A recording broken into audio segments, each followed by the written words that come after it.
ইন্নামাস সাদাকাতু লিল ফুকারা'i ওয়াল মাসাকিনি ওয়াল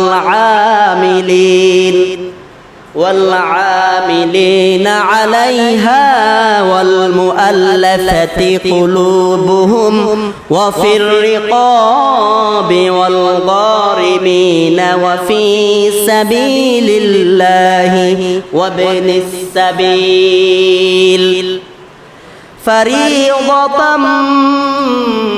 من الله ওয়াল্লাহু আলিমুন হাকীম। আল্লাহ সুবহানাহু ওয়া তাআলা বললেন, এ পৃথিবীর ধনীরা, তোমরা যাকাত কাদেরকে দিবা আমি রব্বুল আলামিন সেই ক্লাসিফিকেশন গুলো আমি ভাগ করে দিয়েছি, নির্ধারণ করে দিয়েছি। আল্লাহ তাআলা বলছেন ৮ প্রকার মানুষকে যাকাতের টাকা দেওয়া যাবে। কত প্রকার বলেন? ৮ প্রকার মানুষকে যাকাতের টাকা দেওয়া যাবে। ১ নম্বর রব্বুল আলামিন বলেছেন লিল ফুকারাই, যারা ফকির তাদেরকে যাকাতের টাকা দেওয়া যাবে। ২ নম্বর রব্বুল আলামিন বলেন ওয়াল মাসাকিন, যারা মিসকিন তাদেরকেও যাকাতের টাকা দেওয়া যাবে। ওয়াল আমিলিনা আলাইহা, ৩ নম্বর রব্বুল আলামিন বললেন যারা এই যাকাতের টাকাগুলো উসুল করে, রাষ্ট্রীয়ভাবে দায়িত্ব নিয়ে যারা উসুল করে আদায় করে, তাদেরকেও এই ফান্ড থেকে, যাকাতের ফান্ড থেকে টাকাগুলো দেওয়া যাবে। আমার ভাইরা সামনে চলুন।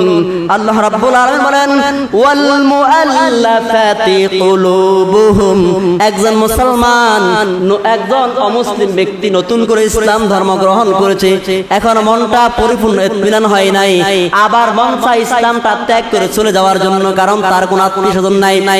এই জন্য ওই নবমুসলিম ব্যক্তির মনটাকে রক্ষা করার জন্য ওই ব্যক্তিকেও যাকাতের টাকা দেওয়া যাবে বলেছেন কে? আমার ভাইরা, এরপর রব্বুল আলামিন বলেন ওয়া ফির রিকাব, একজন ব্যক্তি আরেকজনের দাসী, গোলাম, দাস, ওই লোকটাকে মুক্ত করার জন্য, আজাদ করার জন্য যাকাতের অর্থ থেকে টাকা ব্যয় করে আদায় করা যাবে, ওই লোকটাকে স্বাধীন করা যাবে। আমার ভাইরা, আল্লাহ তাআলা বলছেন ওয়াল গারিমিন, আরেক প্রকার মানুষ হলো, আরেক প্রকার যাকাত খাওয়ার অধিকারী ব্যক্তি হলো যারা ঋণগ্রস্ত, টাকা পয়সা ঋণী, ওই লোকটাকেও আপনি ঋণ পরিশোধ করার জন্য যাকাতের টাকা দিতে পারবেন। ওয়াফি সাবিলিল্লাহি, ২ নম্বর আল্লাহর রাস্তায় আপনি যাকাতের টাকা ব্যয় করতে পারবেন। এখানে অনেকগুলো ব্যাখ্যা আছে, এগুলো বলতে গেলে সময়ের প্রয়োজন, সময় আমার হাতে নাই।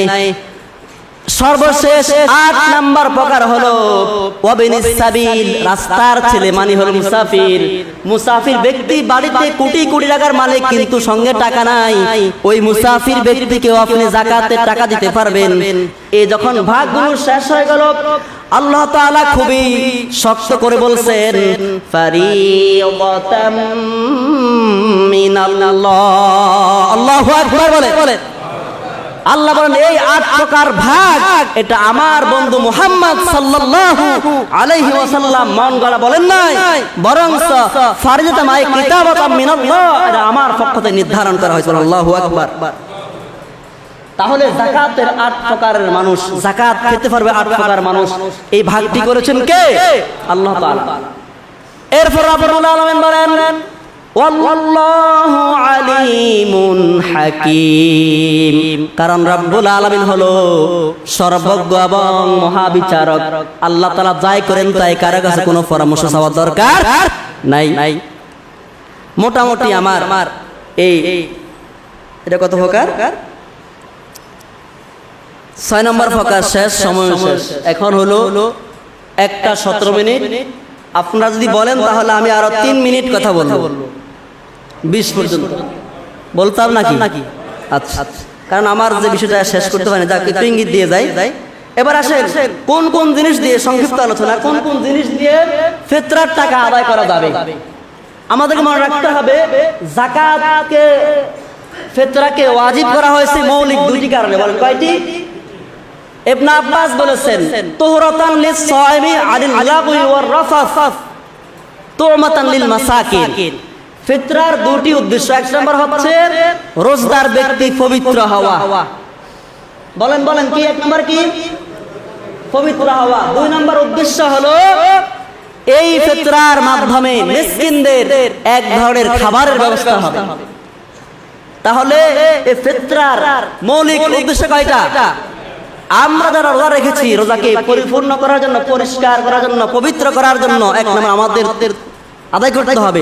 দুই নম্বর আদায় করতে হবে আমার প্রতিবেশী অসহায় গরিব মিসকিন আছে না নাই, তাদেরকে তো দেওয়ার দরকার আছে।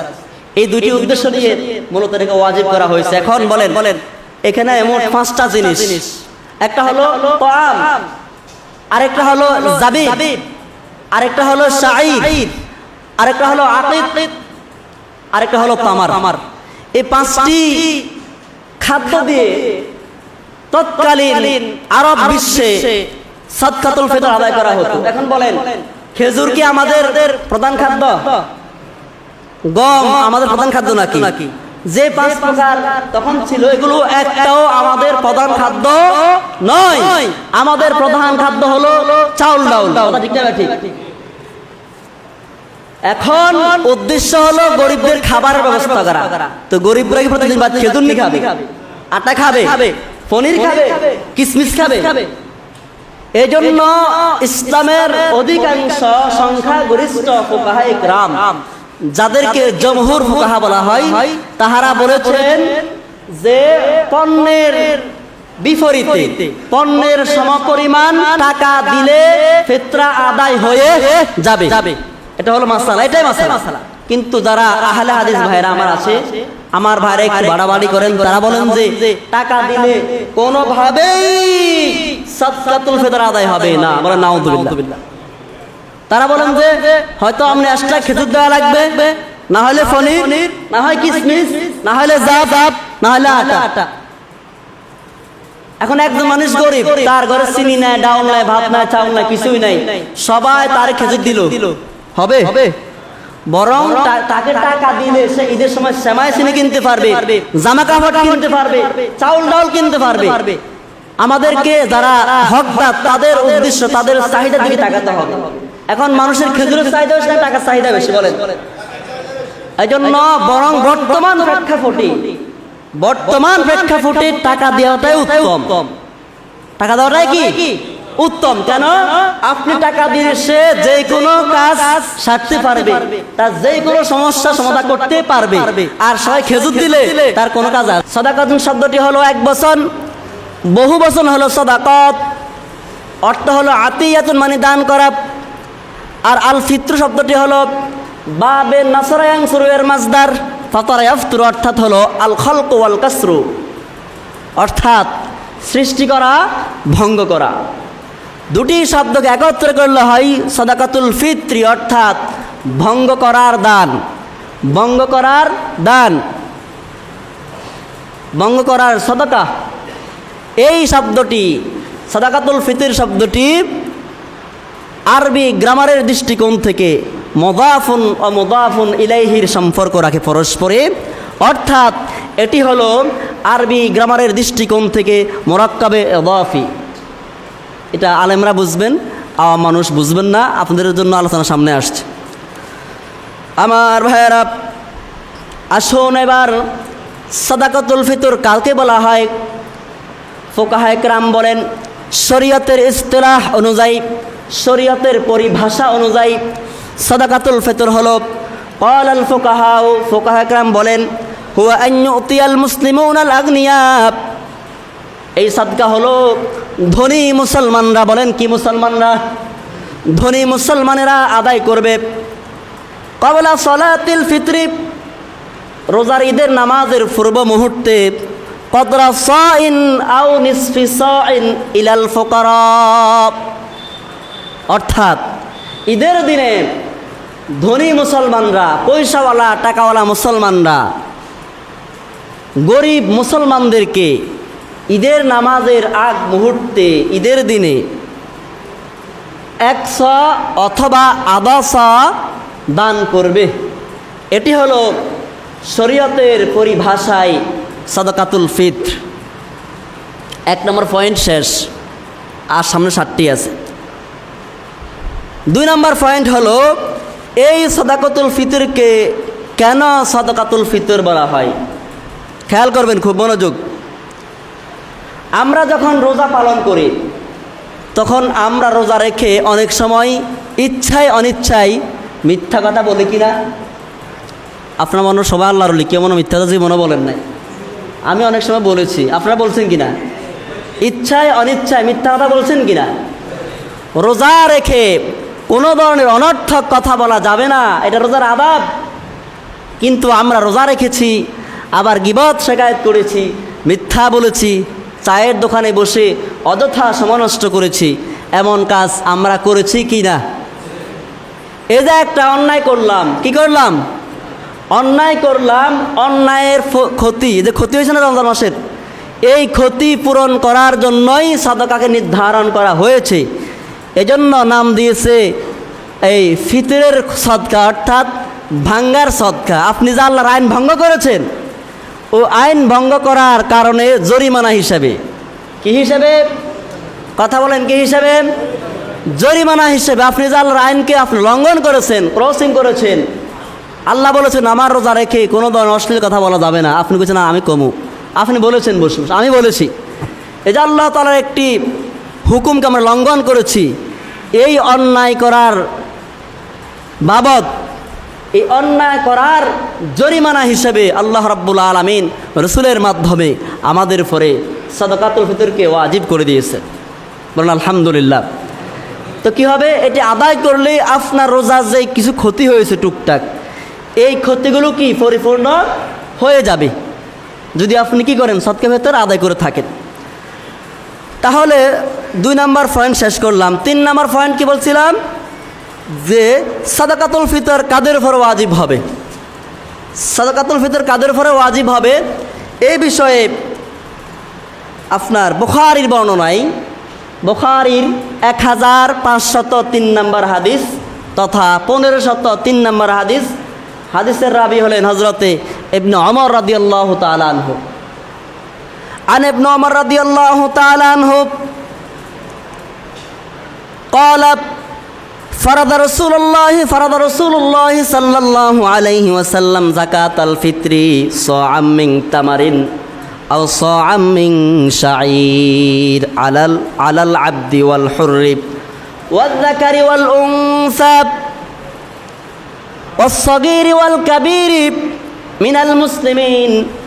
নবীজির একজন প্রিয় সাহাবীর নাম হল হযরতে আব্দুল্লাহ ইবনে ওমর রাদিয়াল্লাহু তাআলা আনহুমা। তিনি বলেন, আল্লাহর নবী, বিশ্ব নবী রাহমাতুল লিল আলামিন, যাকাতুল ফিতর অর্থাৎ সাদাকাতুল ফিতরকে তিনি ওয়াজিব করে দিয়েছেন, ফরজ করে দিয়েছেন।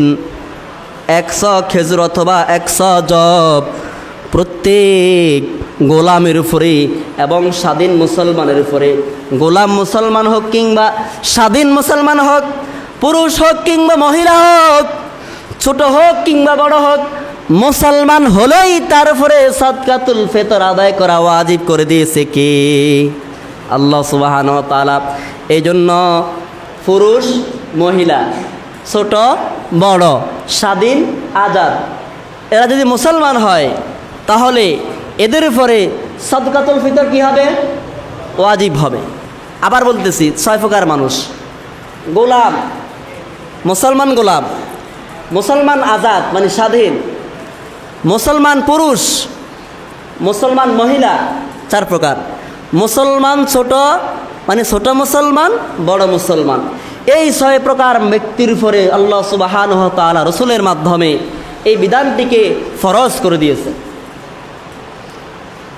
আমার ভাইয়েরা, এখন প্রশ্ন করবেন, সাদাকাতুল ফিতর আমরা কখন ওয়াজিব হয় আর কখন আমরা আদায় করব, এই বিষয়ে বিস্তারিত আলোচনা করা দরকার, কিন্তু সময় সংকীর্ণতার কারণে আমি বিস্তারিত আলোচনা করব না, সংক্ষিপ্ত ইশারা দিয়ে যাব।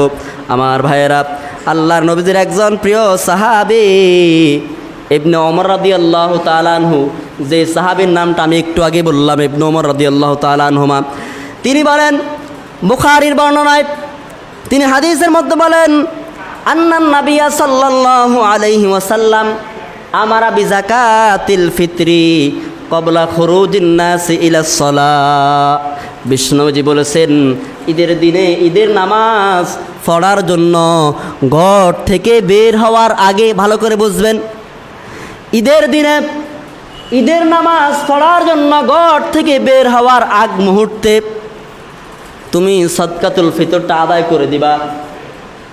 তাহলে বোঝা গেল সদকাতুল ফিতর আদায় করার পারফেক্ট টাইম হচ্ছে ঈদের দিন। কোন সময়? ঈদের নামাজের আগে। ঈদের দিন ঈদের নামাজের আগে। আরেকটি হাদিস বলতেছি এ বিষয়ে। তিরমিজি, আবু দাউদের বর্ণনা এসেছে, ইবনে আব্বাস নবীজির আপন চাচাতো ভাই আব্দুল্লাহ ইবনে আব্বাস রাদিয়াল্লাহু তাআলা আনহু বলেন, আন ইবনে আব্বাস রাদিয়াল্লাহু তাআলা আনহু قال فرض رسول الله صلى الله عليه وسلم زكاة الفطر।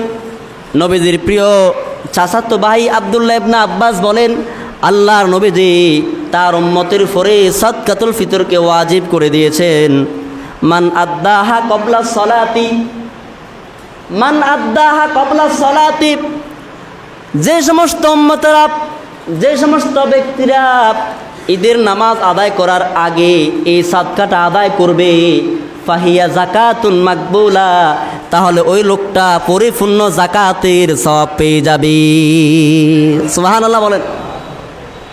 ওয়ামান আদ্দাহা বাদাস সালাত, আর যদি কোনো মুসলমান ইচ্ছায় অথবা অনিচ্ছায় অলসতার কারণে যদি ঈদের নামাজের পরবর্তীতে এই সদকা আদায় করে থাকে, ফাহিয়া সাদাকাতুম মিনাস সাদাকাত, তাহলে সে স্পেসিফিক কোনো সওয়াব সে পাবে না, সে জাকাতের সওয়াব সে পাবে না, সাধারণ নর্মাল একটি সদকার সওয়াব সে পাবে।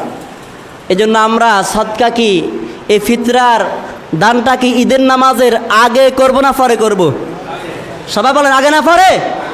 আগে। মাশাআল্লাহ। এটা হলো কয় নাম্বার পয়েন্ট? 4 number point. আমার ভাইরা, সময় তো আমি তো সময়ের সাথে কুলাই পারতেছি না, যাই হোক যতটুকু যাওয়া যা আগে বলেছি সবগুলো বলার সুযোগ হবে না। 5 নাম্বার হলো, হুজুর এখন অনেক মানুষ তো রমজান মাসের মধ্যেও সাদাকাতুল ফিতর আদায় করে, তাহলে কি এটা কি আদায় হবে না? হ্যাঁ, এখানে মাসালা আছে, আপনাকে বুঝতে হবে। ইসলামে ইবাদত 2 প্রকার। কয় প্রকার? একটা হলো মালিয়া, আরেকটা হলো বাদানিয়া, অর্থাৎ শারীরিক ইবাদত আর হলো আর্থিক ইবাদত। কথা ভালো করে বুঝবেন। নামাজ কি টাকা পয়সার ইবাদত? নামাজ হলো শারীরিক ইবাদত, রোজা হলো শারীরিক ইবাদত। কথা ঠিক না? বা ঠিক। হজ, যাকাত, ফিতরা এগুলো হলো কি? অর্থনৈতিক আর্থিক ইবাদত। ইসলামের একটি মূলনীতি আছে, একটি উসুল রয়েছে, সেটি হলো অর্থনৈতিক ইবাদতগুলো ওয়াজিব হওয়ার আগেও আপনি আদায় করতে পারবেন। যেমনটি আমরা এই সাদকাতুল ফিতর ওয়াজিব হয় ঈদের দিন সূর্য উদিত হওয়ার সময়। কথা বুঝতেছেন নি? সাদকাতুল ফিতর কখনো ওয়াজিব হয়? ঈদের দিনে সূর্য উদিত হওয়ার সময়, তুলুস শামস, যখন শামস সূর্য উদিত হয় তখনই আপনার উপরে এটা ওয়াজিব হয়ে যায়।